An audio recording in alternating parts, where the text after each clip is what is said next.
Hello everyone. Since we're in 2025, I thought what better time would it be to do my favorite pickups of 2024. These are not all items I bought. Some were gifted to me. The vast majority were purchased by me. Each one of these has a special meaning to me, and I'll quickly go through them. We're going to start with items for my children. My daughter picked this up for me on Father's Day, the Hobby Card Addict Gem Mint 10. I thought this was pretty cool of her. She's 12 years old. Been talking about a 52 manual for the longest time. This was a Christmas present. SGC 9.5, 1952 Topps Mickey Mantle. This was her idea. She gained access to my pictures one day when I left my phone unlocked, and she had this picture, so she sent it to an online shop and she had it scanned into a t-shirt. It's pretty cool. Also for Christmas, my son picked me up this Saquon Barkley Eagles jersey. We're big Eagles fans in the house. It's a shame Saquon's not going to get a chance to break the all-time rushing record, but hopefully he'll sacrifice that, which he had a pretty good chance, into a nice playoff run. This is the away jersey. It's pretty cool. I don't wear jerseys often. When I go to card shows, sporting events, it's about the only time I ever wear a jersey. But for this and the thought that went into this, I'll wear it a lot more than with the occasional jersey. One jersey I did not include was the Steve Jeltz jersey, because we had a whole video on that and we don't need to see that again. Other items that my son picked up for me was this Cooper DeJean rookie card. At the last Philly show, he went on his own with his own money and he picked this card up. It's pretty cool. So he wants to get it autographed by Cooper, who was actually at the show, at the Philly show this past December when my son bought it. Cooper was signing, so hopefully he'll make it into another Philly show. I'm going to put this card right here. My second favorite edition wasn't so much a purchase, but it was a gift. This is from Don and Brewster. Love this card. So when Don showed me this card and we had pickups at the National, I'm like, well, you know, I have to get this tag card made. So here's Indiana.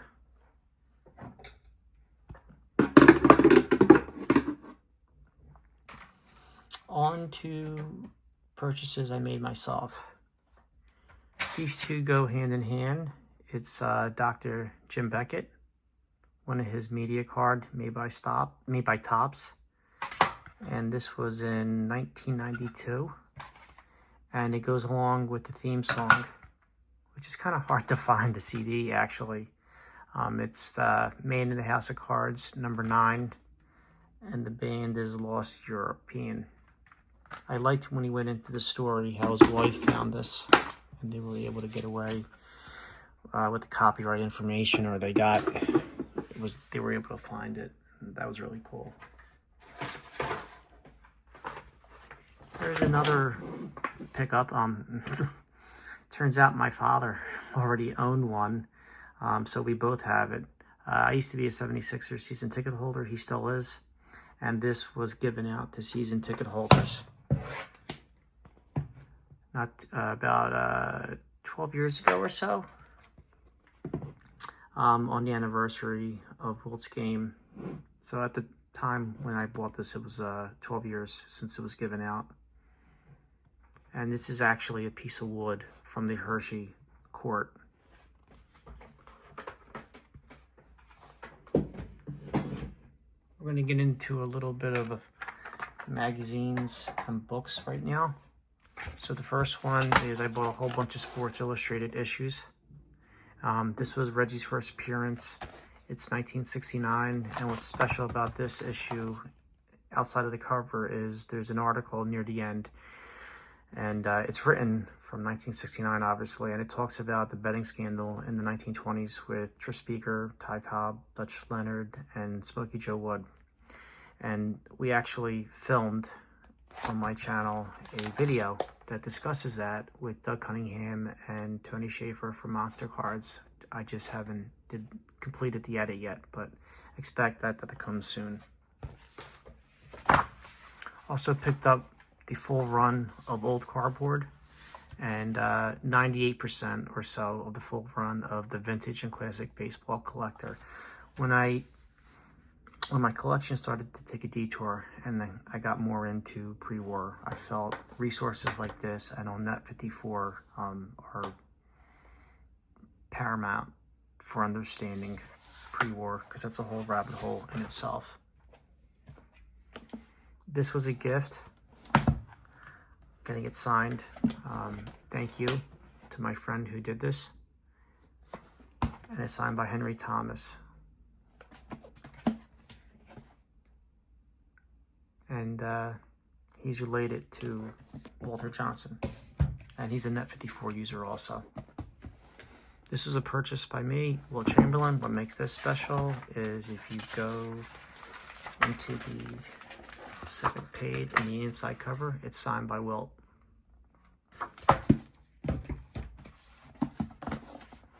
Picked this up.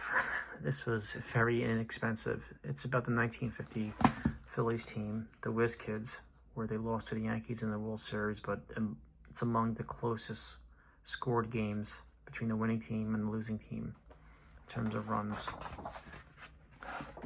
And this is signed both by Robin Roberts. This is a later signature of his, obviously, due to when the book was printed, and the author of the book, C. Paul Rogers.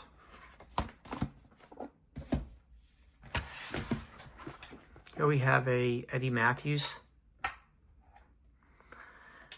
This is his biography, and again, it's autographed to a fellow named John, and no, it's not John Keating or John Newman.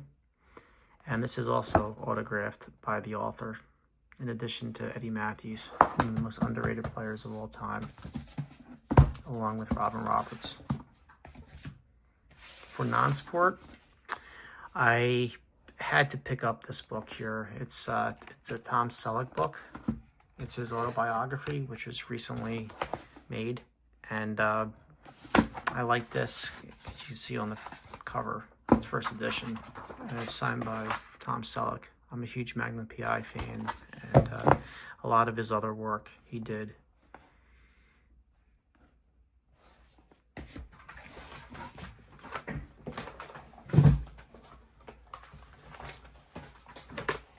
We're going to go over some autographs and type 1s. This, and I don't have a long enough camera for this. I really need a long lens. This is a Mike Schmidt 1976 type 1. Put this here for now. And you can also tell, even if you didn't know the year, because of the arm patch. It's 1976. We had a lot of activities in Philadelphia on that year, including the All-Star due to American history. Here's a Wilt Chamberlain type 1 from his high school days. So it's estimated this type 1 is between 1953 and 1955, and just look how Wilt stands out among his teammates and the opposing school. I've been trying to figure out he played for Overbrook. I don't know who the other team is. If we knew that, we can narrow down the dates, but it's really hard to tell. This type 1 does have some toning, so it's kind of difficult to see. This is not a type 1, but this is a 1970 to 71 Topps insert poster. And from what I know, this is a complete 1-of-1 in terms of being signed. I couldn't find any other examples of this signed by Wilt.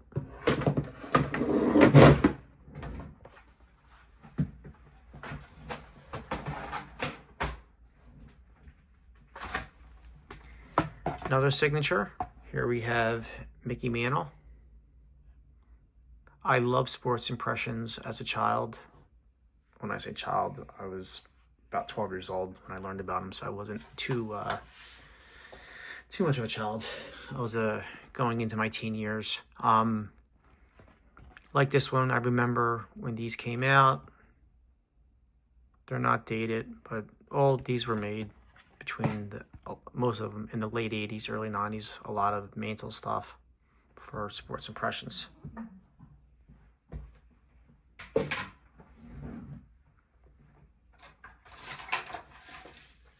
Going to get into a little bit of artwork right now. So here we have a 1968 Clemente 3D made by Mike Olson. You can follow him on Instagram. This was a commissioned piece of art.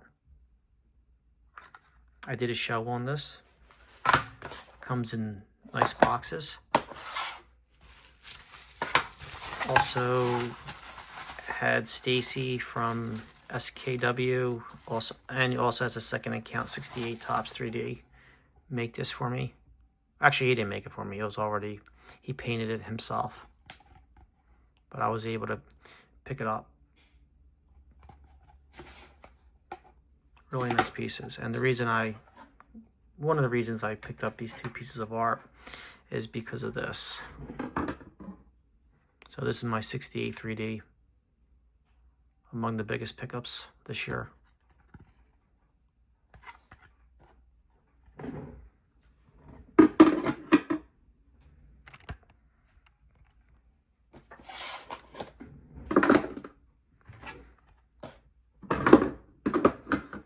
Sticking with the 1968 theme, this is Curt Flood. I love how the 3D image, like on the Clemente, work with this card.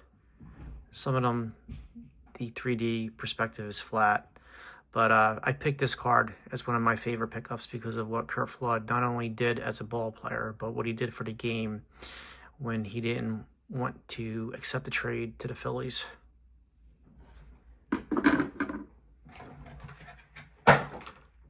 We're going to get into some cards, but we're going to wrap up the autographs first.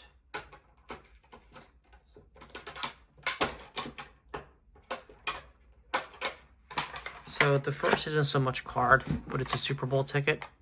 So this is Super Bowl III. It was still called the World Championship at that time. Joe Namath signed it.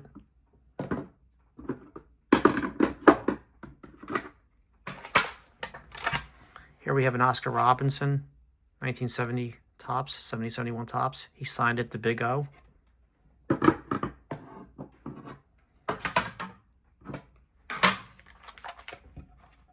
Carl Yastrzemski, greatest moments, 1971, hard set to find.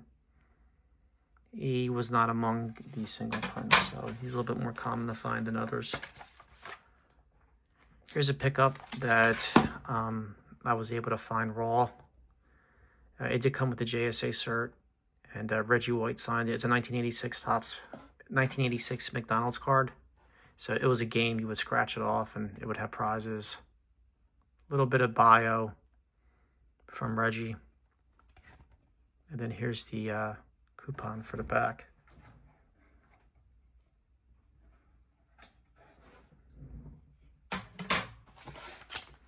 Picked up a second Clemente photograph, signed.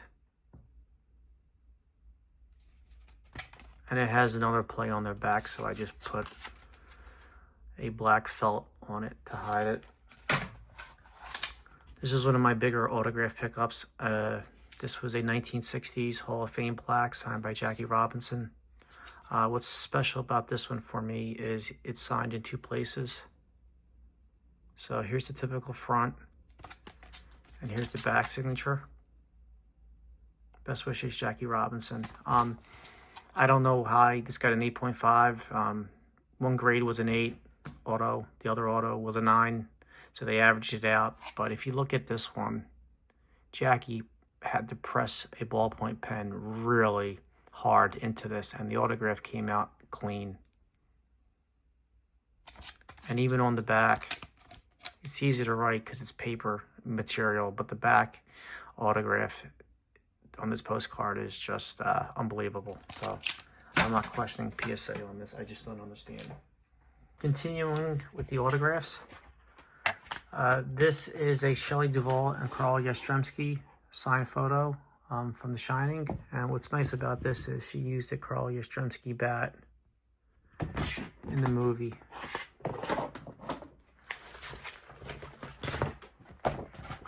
Another fun pickup, Snoop Dogg. Not crazy about giving the fingers, but I remember when Snoop came on the scene, he was barely older than me.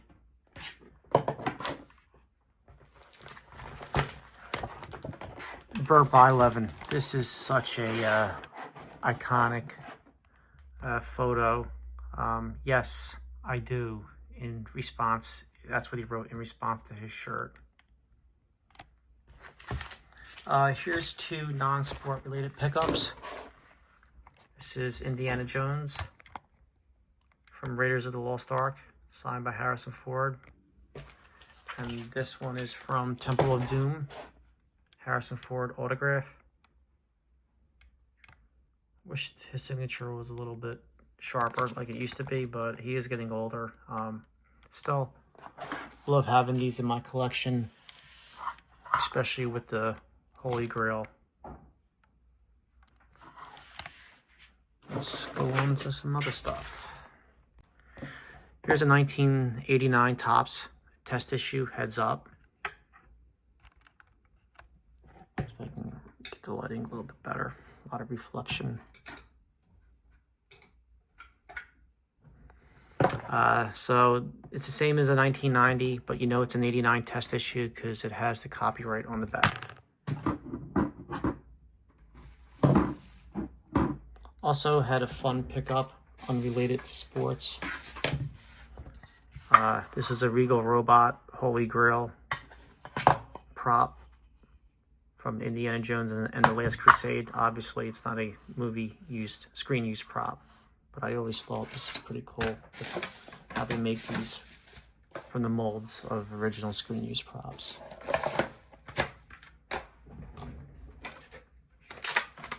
Couple larger cards here. This is a 1954 Hank Aaron cookies, Johnson cookies. I always loved this one. My father, I showed it to my dad, who's 79 years old, and he said he actually remembers these in Philadelphia. I thought these were more of a regional issue, but he remembers getting it in a box of cookies. Doesn't remember too much more about it, but he did have this card, he said, and I showed him the 54 Hank Aaron, the Topps, and he definitely knew the differences between the both. This was my last pickup of this year. It's a Cons Wiener, Roberto Clemente, 1957. Great card.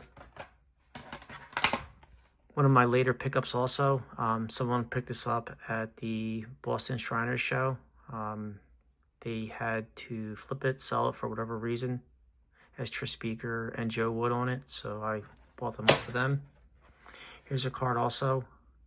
Pickup. I'm going to show the grade and the cert because I think it's very important. When you get cards from SGC and especially PSA, you do use your PSA registry app, even if you don't have, you're not a PSA set registry user, but I think it's pretty important that you scan the codes and put them in your collection, because this is the second one I bought this year. The first one turned out to be a stolen card. PSA deactivated the cert about 2 months after I purchased it. Police report was filed on it. And so I contacted PSA. They were kind of useless in what to do with the card, to be honest. They really should get more formal about that, just in deactivating the certs. Quite a few thefts this year. This was one of the earlier ones. Obviously not to the scale of the ones that occurred in Dallas and in Strongsville. But nevertheless, so I got rid of the first one that I had, and I picked up this one. Slightly lower grade, but this has far better eye appeal, and I don't know for the life of me how it graded a 2.5. I'm not much into grades, but it deserved higher. We're going to go into some more cards. There's never a top list unless we talk about Steve Jobs. So here I have a Allen & Ginter buyback for the Statue of Liberty. Eiffel Tower, excuse me. And here we have a Steve Jeltz 1990 Topps Tiffany. This card is actually hard to find.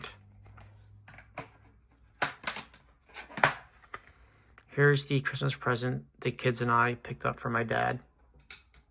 My dad was a huge Del Ennis fan in the 1950s when he played for the Phillies. It was actually his favorite ball player at the time. He said if you knew baseball, you know what Del Ennis' contribution was to the sport, even though he doesn't get the recognition that he should. Here we're going to go into some of the other cards.